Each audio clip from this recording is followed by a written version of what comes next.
હવામાન વિભાગે આજે ગુજરાત ભારે વરસાદની આગાહી કરી, જેમાંથી રાજ્યમાં 3 વરસાદની સિસ્ટમ સક્રિય, ચોમાસું ટક અને 2 સાયકોલોજી સિક્યુરિટી સિસ્ટમમાં સક્રિય થવાના કારણે વરસાદની આગાહી છે.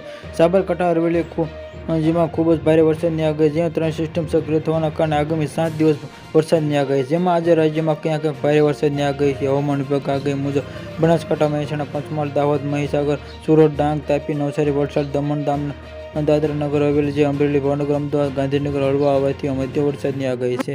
જ્યારે રાજ્યના અન્ય જિલ્લાઓમાંથી હળવો વરસાદ થવાની સંભાવના છે. છેલ્લા 24 કલાકમાં ગુજરાતમાં જેમાંથી 199 તાલુકાઓમાં જે વરસાદ પડ્યો છે કે કાંકરિયા જે 3.58 ઇંચમાં, પલસાડમાં 3.5 ઇંચ, લખપતમાં 3.43, વલસાડમાં 3 ઇંચ, જેમાંથી વાપીમાં 2.99, જેમાંથી વાવમાં 299, કલ્યાણપુરમાં 2.99 અને ગઢડામાં 2 થી 95, સાયલામાં 2 થી 8, ધારામાં 7, બરવાળામાં 2.5, વઢવાણમાં 2.5, કેરાળામાં પોરબંદર તાલુકામાં 2 ઇંચમાં પડ્યો છે. જેમાંથી હવામાન વિભાગમાં જણાવ્યું છે અનુસાર આજે ભારે વરસાદની શક્યતાઓ છે. આ વરસાદની આગાહી કરવામાં આવી છે, કારણ કે રાજ્યમાં હાલ 3 સિસ્ટમ સક્રિય છે. આગામી 7 દિવસમાં સુધી વરસાદની આગાહી જેમાંથી કરવામાં આવેલી છે.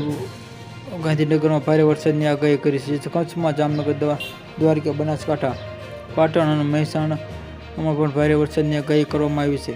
Subscribe my channel, like, share.